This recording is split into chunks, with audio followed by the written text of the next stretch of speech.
This is the afternoon session of day 3 of the IVRT, IVPT workshop. This next session concerns submission of information and ANDAs.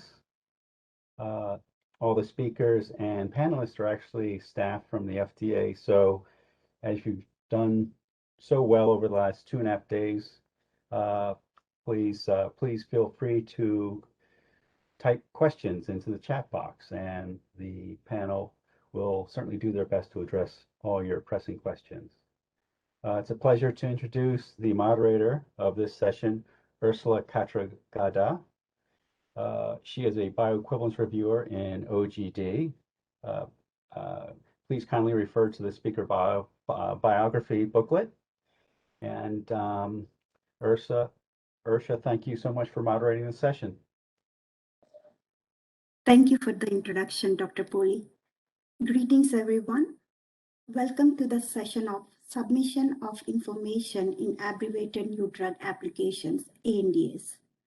So far, you heard presentations and discussions about IVRT, IVPT scientific issues. In this session, presenters are going to shed light on ANDA preparation process for IVRT, IVPT data. Two presenters and all the panelists in this session are FDA folks, as Dr. Poli mentioned. If you have any questions at any time during the presentation, please use the chat feature to send your question. We will address the questions at the end of the presentations during Q&A session as time permits. Now let's welcome first presenter, Dr. Tian Ma. Dr. Ma is a bioequivalence reviewer within Office of Generic Drugs at FDA. Dr. Ma is responsible for assessing the bioequivalence of the various dosage forms of generic drugs. Dr. Ma's presentation title is Considerations of IVRT Data Information Submitted in ANDAs. Dr. Ma, floor is yours.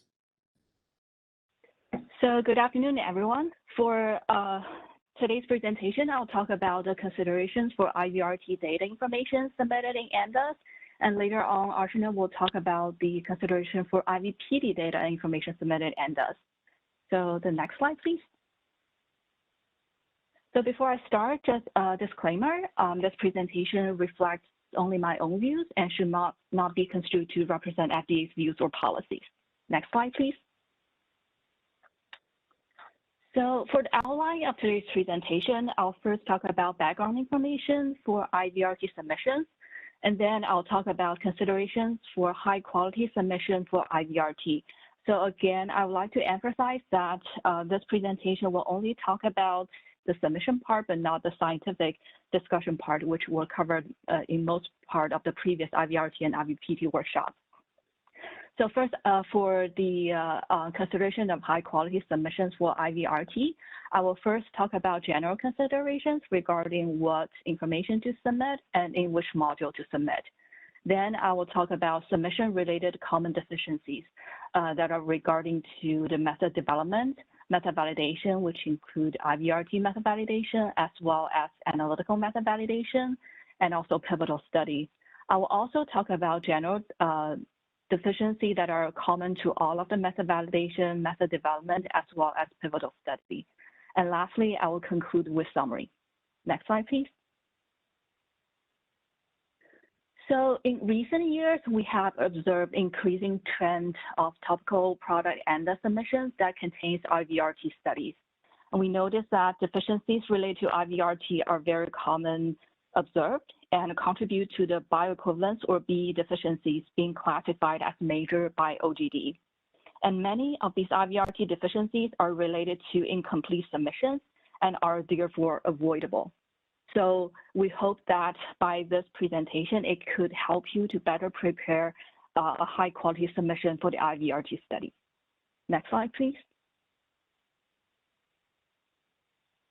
So in general, the IVRT study can be divided into 4 sections, which include method development, IVRT method validation, analytical method validation, as well as pivotal study. So it is preferred that separate reports are submitted for each of method development, IVRT method validation, analytical method validation, and pivotal study. You may also consider providing step-by-step details of test procedures so that the reviewers will be able to reconstruct how the studies are conducted. And also, you may also consider providing all necessary data and calculations so that the reviewers are able to verify your study results. Next slide, please. So regarding what information to provide and in which module to submit the information, you may submit the B summary tables to module 2.7.1 and other information such as a study report, study protocol, and standard operation procedures, all raw data and chromatograms, as well as individual concentration data that was used to calculate the slopes or release rate for the test and reference product in SAS format in module 5.3.1. And as I mentioned in earlier slides, it is preferred that individual study report being submitted for each of the method developments, IVRT method validation, analytical method validation, and pivotal study. And the study protocols and SOPs should be submitted when at the time that for the version that were effective at the time of study. And for raw data, please submit all raw data, including all of the original, re-injected, repeated, and reintegrated analytical runs. And this list is by no means to be exclusive. So depending on the data submitted, additional information may be requested during ender assessment. Next slide, please.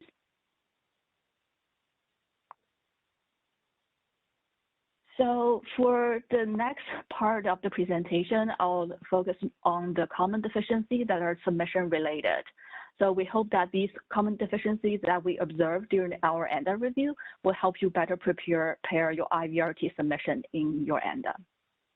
So first, I will talk about the general common deficiencies that are relevant to all of the IVRT method development, IVRT method validation, analytical method validation, and pivotal study. Next slide, please. So one common deficiency is regarding the missing study details, which include name and specifications for apparatus, dose amount, how the dose was applied to ensure full coverage of the edges of the dosing area without air bubbles, and whether or not the samples was occluded as per USP 1724 for a vertical diffusion cell, the dosage chamber is recommended to be occluded. Other missing study details including the type and pore size for membrane, composition, volume, and temperature for receptor solution, and the stirring or agitation rate, or the schedule, duration, and volume for sampling. Next slide, please. So as you may hear many times in the earlier section of the workshop, there are different ways of applying doses. And if a dosing syringe is used to dispense drug product onto the membrane surface, we observe that there are common deficiencies related to the missing study information regarding the syringe. For example, the manufacturer, the brand name, the size and picture of the syringe is available. And as you may have heard repeatedly during the earlier section of the workshop, is that the shear forces have impact on the drug product. So please consider providing the explanation regarding how shear forces were minimized and consistently controlled during the dose administration. And for the consistently controlled, for example, you can show like the consistently controlled between different operators. For example, some operator may have stronger hands than others, and also the consistently controlled between the test and reference product. Next slide, please.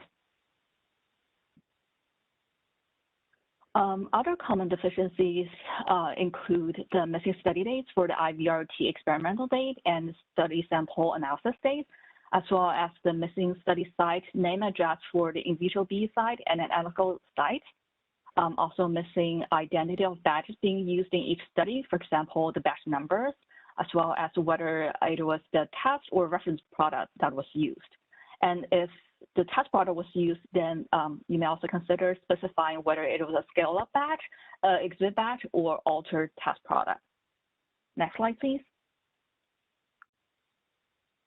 Also, sometimes we see discrepancies within the submission, so we hope this could be avoided. So, for example, the information not consistent between summary tables and study report. And also, in situations when multiple replicates were used for your study, please consider, in addition to specifying the number of replicates being used, providing the mean and percentage CV or other summary statistics for these multiple replicates. Please also consider providing individual data for each replicate tested. Next slide, please. So next, I will talk about the common deficiencies that are submission related regarding the IVRT method development. Next slide, please. So one common deficiency we observe is the missing rationale for how you select your IVRT method parameters, membrane, and receptor solutions, such as the dose amount, sampling time, stirring agitation rate, that were used in the method development studies. And please also consider providing the data to support your selection. For example, if you state that you select this parameter because this parameter is giving you less percentage CV, please also providing data to support that, provide the percentage CV data to support that by using this parameter, it's giving you less or better precision as compared to other parameters that you tested. Next slide, please. So now I'll talk about the common deficiencies that are common to both the IVRT method validation as well as the pivotal study. Next slide, please. So one common deficiency is regarding the apparatus qualification. So you may consider providing the diffusion area of the orifice of the donor and receptor compartment between which the membrane is mounted, and also the volume of the receptor solution compartment in each diffusion cell. And as you hear repeatedly in the earlier section of the workshop, please provide the lab merit data for these parameters, and please also provide the manufacturer's data if it is available to you.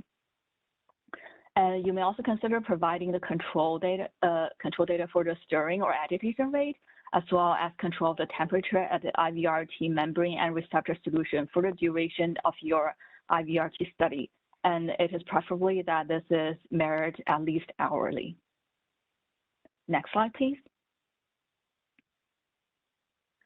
So please also consider providing the temperature and relative humidity log that covers the entire duration of the method validation and pivotal studies to demonstrate the environmental control. Next slide, please.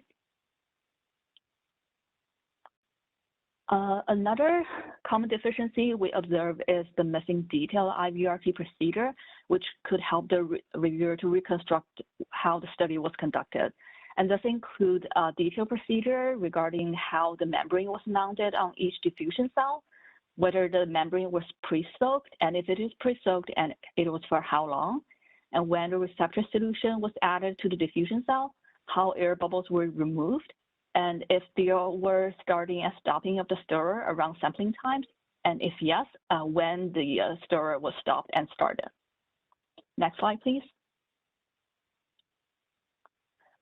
Other missing detailed IVRT procedure information include how dosing application and start time were staggered and synchronized with the sampling time for each successive diffusion cell to ensure the precision of the sampling interval for each diffusion cell. I'm sure you'll hear a lot about this during the earlier talks, as the manual sampling may be very time-consuming.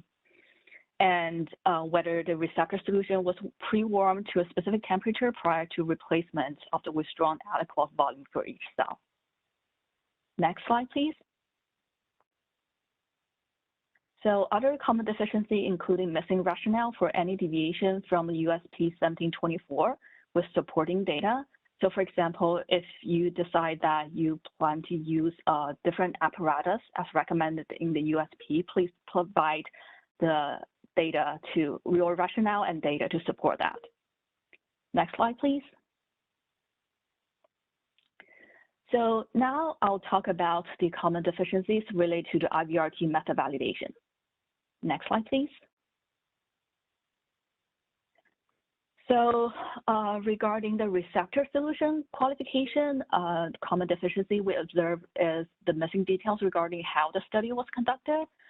For example, the amount of drug added for the solubility testing, the volume of receptor solution used, the solubilization, and also the analytical procedure being used, solubility testing duration, as well as the API log number.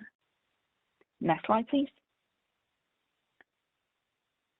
So regarding the receptor solution sampling qualification, this is often, the data is often missing or incomplete in ANDA submission. And so you may have heard from the earlier session of the talk that the purpose of this receptor solution sampling qualification is to ensure that the sample technique can reliably collect a consistent volume of the sample from a well-mixed volume of the receptor compartment at each sampling event. And there's no artifact likely to be created by the sampling technique. So for artifacts such as those artifacts due to the carryover between samples in automated sampling system, or due to the sampling from an unmixed volume in the sampling arm of the vertical diffusion cell.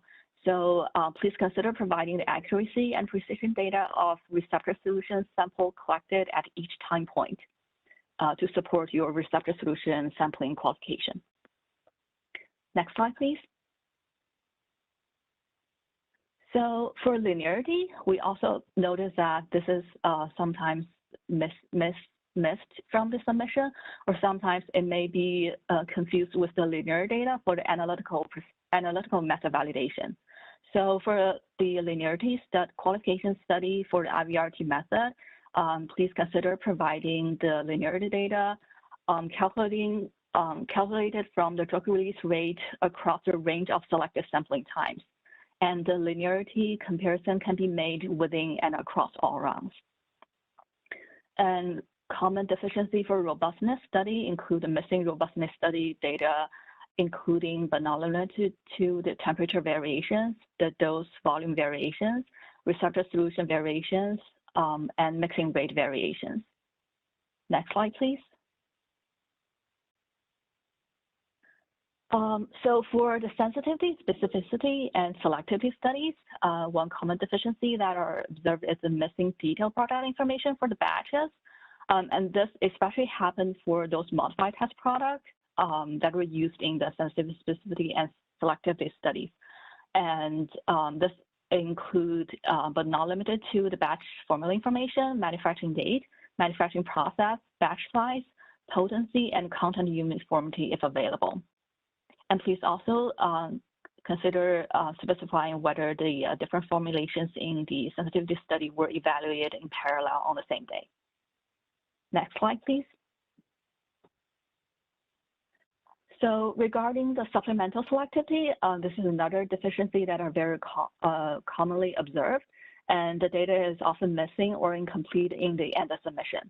So, just want to clarify that the demonstration of IVRT supplemental selectivity is distinct from the IVRT selectivity.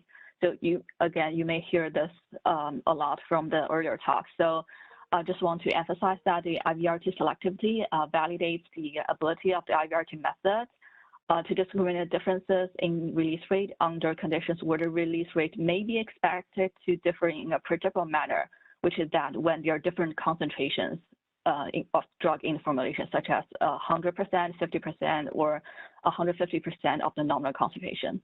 Whereas the IVRT supplemental selectivity study validates that the IVRT method can detect differences in the release rate that are associated with the aspect of formulation for product at a given strength. For example, the alter formulation using the IVRT supplemental selectivity study can include such as the change in the inactive ingredient, change in the inactive ingredient concentration, and also altered manufacturing process.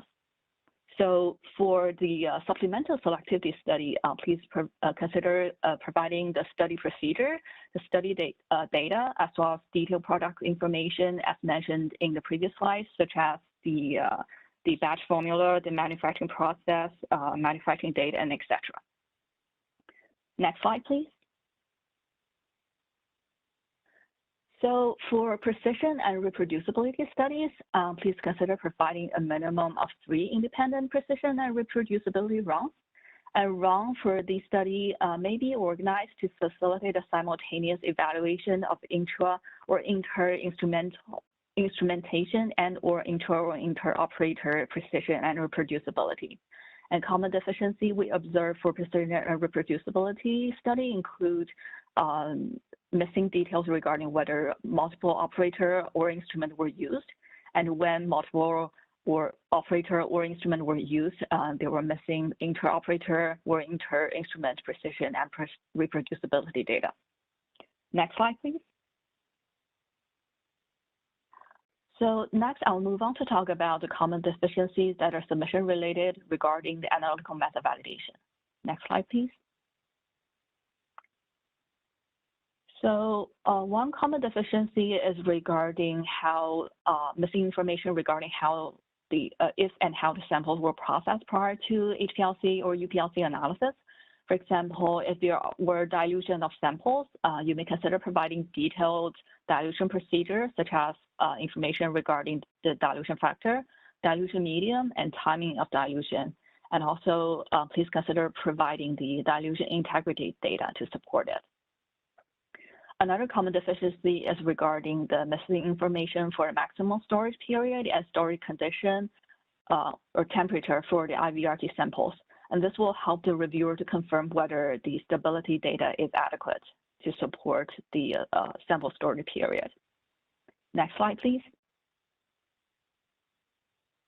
So regarding stability study, please also consider providing detailed study procedure information, such as the concentration that you used and also the temperature that you used, and whether the temperature was evaluated under the highest relevant temperature in the receptor solution for the duration of the IVRT study.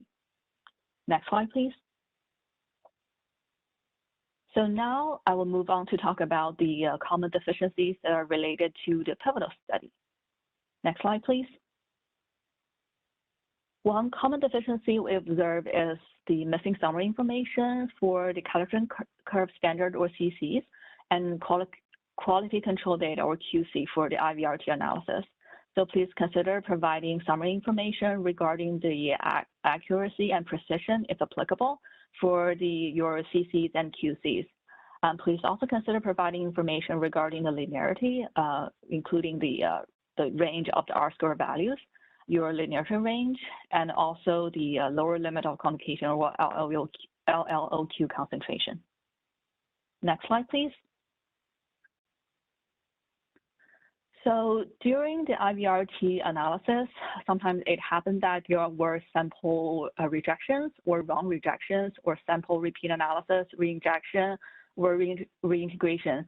So if that happened to you, please consider specifying it in the submission and also provide a summary table of the original value, repeated, reinjected, or reintegrated value, and the final reported value for these samples or runs. And please also consider providing detailed reason for sample or run rejection, repeat analysis, reinjection, and or reintegration if applicable, and supported by the pre-specified criteria in the SOP regarding the identification and reporting criteria for the sample repeat analysis, reinjection, and reintegration. And in addition to that, in the SOP, please also, that SOP should also include information such as analytical batch acceptance criteria. And the SOP provided should be the version that were effective at the time of study. Next slide, please. So in summary, over the recent years, we have seen increasing number of ANDA submissions containing IVRT studies, and the deficiencies related to IVRT are often observed and contributed to the B deficiencies being classified as major by OGD. And as you can see from today's presentation, many of the IVRT deficiencies are related to incomplete submissions and are avoidable by providing detailed data and rationale to support selection of the IVRT method parameters, membrane, and receptor solution, and also by providing complete and detailed information of the study procedure and calculations. Next slide, please. So I would like to thank Amanda, Ron, Rupal, Archana, Hiran, Josephine, Usha, Nilofer, Bing, Priyanka, and Sam for their kind help for this presentation. And that's the end of my presentation. I'll be happy to take any questions if you have any during the Q&A session. Thank you.